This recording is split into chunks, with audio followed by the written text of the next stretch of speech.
Magandang araw mga kapatid, Noxky Vlog. Andito tayo ngayon sa Microbike Florida Blanca, Pampanga, no, para mag-review ng isang motor dito. Ito yung nasa likod natin ng kulay dilaw. Ayan.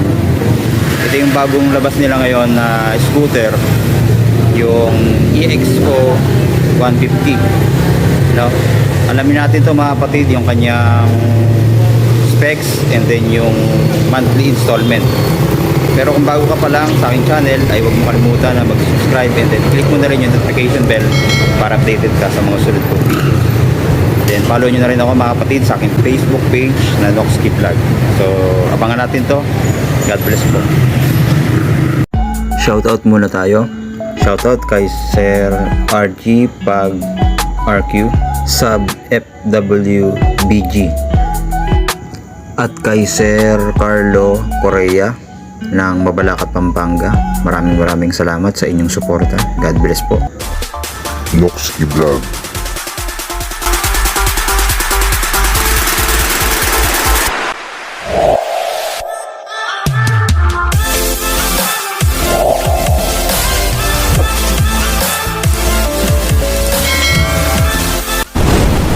Noxky Vlog.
Yan, nandito tayo ngayon mga kapatid sa Microbike Florida Blanca, no? Para dito sa nakita natin bagong scooter nila. Ito yung EXO 150 nila na latest na scooter ng Microbike. Ito yung may pagkakahawig daw sa sa Aerox, no? Yung harap niya. Pero pagdating naman dito, magkaiba sila mga kapatid sa Aerox, kasi yung Aerox wala siyang footboard, no? Paano masabi? Ito, kinagandahan dito yung meron siyang footboard, may ilagayan tayo ng mga pinamili natin. Yan. Tapos yung battery niya dito na rin mga kapatid. Tapos 150cc na. Ayan. Ang available na kulay pa lang meron sila ay itong dilaw, tapos meron din daw blue and red, tsaka yung white, no? Pero yung unit na nandito mga kapatid, ito lang na glossy yellow mga kapatid, no? Ayan yung decals niya. Meron lang siyang letter M dito. Tapos may parang silver yung kulay, pati yung EXO 150 silver yun. Tapos dito yan yung decals niya, napaka simple lang. Then dito sa harap, ayan lang yung design niya, no? Silver. Tapos hindi ko sure yung kulay nito eh. Tapos yan, makikita natin yung pinakamukha niya. Ito natin dito sa taas, meron siyang maliit na windshield, ayan, na smoke lens, no? Tapos glossy na nga. Tapos dito matte black naman to mga kapatid. Kanyang headlight, Yan, makikita natin fully LED na mga kapatid yung kanyang headlight, no? High and low. Ito naman natin. As meron din siyang daytime running light. Ito makikita natin. Maganda rin. Tapos yung signal light LED na rin mga kapatid. Ayan, oh. LED na yan. Maganda yung pagka-forma nito mga kapatid. Tapos sa fender, ito glossy yellow din. Tapos maganda yung fender nya, oh. Flexible din siya mga kapatid, no? Tapos dito sa kanyang braking system ay naka disc brake 3mm yung kanyang size. Pa dual path caliper. Ayan, na kulay silver yung kulay, no? Tapos telescopic fork. Then isa pang maganda pala dito, tubeless na yung kanyang gulong, no? Tapos ang size naman ay 90 by 80 by 14. Yan. Ang tatak ay ano to? Cherry stone, no? Parang Bridgestone, na. Cherry stone yung kanyang tatak ng gulong, no? Isa maganda diyan yung tubeless na mga kapatid. Tapos meron din siyang side stand kill switch, you know. Maganda sa kanya. Makikita natin kasi may wire na dito nakakonekta. Pwede na! Tapos sa center stand okay din. Maganda yung bakal, no? Medyo malaki din yung bakal na ginamit. Tapos meron pa siya dito, no? Yung roller na to para pag andito hindi siya matama, no? Sa pa pala maganda ay meron pa rin siyang kickstarter bukod sa electric starter na ano. Tapos ito yung kanyang panggilid, yan, may plastic pa yan. Tapos may tatak ng microbike dito, air cooled pa siya mga kapatid. Yan, ito yung kanyang airbox. Tapos naka single shock din. Tapos yung kasa niya pala ito, natin alam ko paano to, eh. Yun, dipindot pala. So, magaling tong gawa nila, no? Dipindot siya mga kapatid, no? Para mabuksan. Tapos yan yung design ng kanyang foot text, no? Dipindot pala, oh. Oh my God! Wow! Pipindutin mo munang ganon, saka siya angat. Yan yung kagandahan.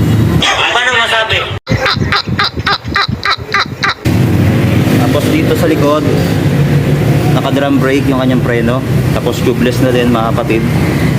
Tapos ang size naman ng gulong dito sa likod ay 100 by 80 by 14. Yan, tubeless na mga kapatid. Ang ganda din ng gulong nyo. Sa fender makita natin, ayan, maganda rin, no? Parang pang Honda Click kasi yung signal light niya dito halos pareho sila ng sa Honda Click, no? Tapos yung tail light LED na rin yan mga kapatid. Yan. Tapos dito sa kanyang tambucho, ayan, ang ganda rin, no? Ganda ng design niya, para din siyang sa Honda Click, no? Tapos ito yung kanyang heat guard na matte black naman mga kapatid. Ito yung kanyang pan, air cooled niya mga kapatid. Tapos isang maganda rin sa kanya, meron na rin siyang supporting na ano dito, no? Swing arm, no? Ayan, kaya mas matibay yan. Tapos dito, ito yung kanyang mud guard dito, no? Para hindi madumihan yung sa ilalim na to. Tapos punta tayo dito sa kanyang grab bar. Ito ganda rin yung kanyang grab bar. Ayan, no? Kulay silver mga kapatid. Pati sa upuan nakita natin, no? Malapad. Tapos maganda rin yung fabric, and then yung foam niya maganda, malambot mga kapatid. Tapos dito sa harap, ito yung kanyang panel board. Yan, isa pang magandang features sa kanya, digital panel na mga kapatid, yung kanyang speedometer, yung odometer niya. Tapos yung trip meter meron na rin yan mga kapatid. Tapos yung signal light, ito dalawa. Tapos meron pa siyang umiilaw siguro ito pag nakabukas, no, yung microbike na to. Tapos yung sa headlight, ito switch naman okay din. Ito yung high and low, kusina niya, turn signal light, then meron na rin siyang hazard mga kapatid. Ito kabila, meron pa siyang kill switch. Then yung bukasan ng ilaw, meron din. Tapos yung electric starter niya, ito. Tapos sa throttle, yan, maganda rin, malambot, ano. Pati yung mga preno niya, yan, makapit naman. Talagang meron, no? Paano masabi? Meron siyang single pocket dito sa left side, ito. Pero mababaw lang, mga kapatid. Hindi siya kalaliman. Tapos dito naman sa kanyang ignition, nakita natin, ayan, maganda, mayroon na rin siyang anti-theft, yung susi niya ito, no? Tapos yung sa seat, isang maganda rin, dahil dito na, ipindutin mo na lang dito, ayan. Tapos dito, meron din siyang utility hook, no? Tapos meron pa siyang glossy yellow dito, no? Ayan. Yung compartment, tingnan natin. Ito yung compartment, mga kapatid.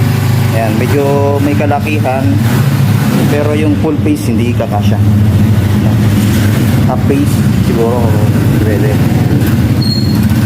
Tapos dito, ito yung kanyang fuel tank, no? Tapos yung capacity, hindi pa natin sure. Ipapas ko na lang dito, mga kapatid. At maganda rin sa kanya, mga kapatid, meron na siyang cover. Ayan. Kasama na rin sa kanyang compartment yung cover sa tank. Kaya protektado na rin yung tank na hindi magagasgasan to. So yan, maganda yung motor na ito, mga kapatid. Tapos sa mga gustong kumuha, ito yung kanyang price. Yan. Napakamura lang ng motor na ito, mga kapatid.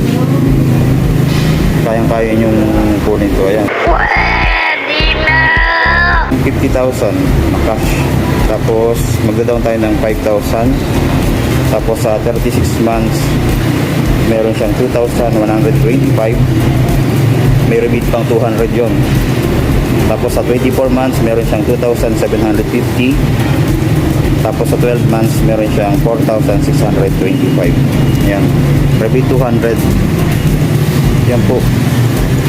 Sa mga gustong kumuha, mga kapatid, no, available na po dito sa Microbike Florida Blanca. So punta na lang kayo dito sa kanilang branch, and then sila po mag-assist sa inyo, no.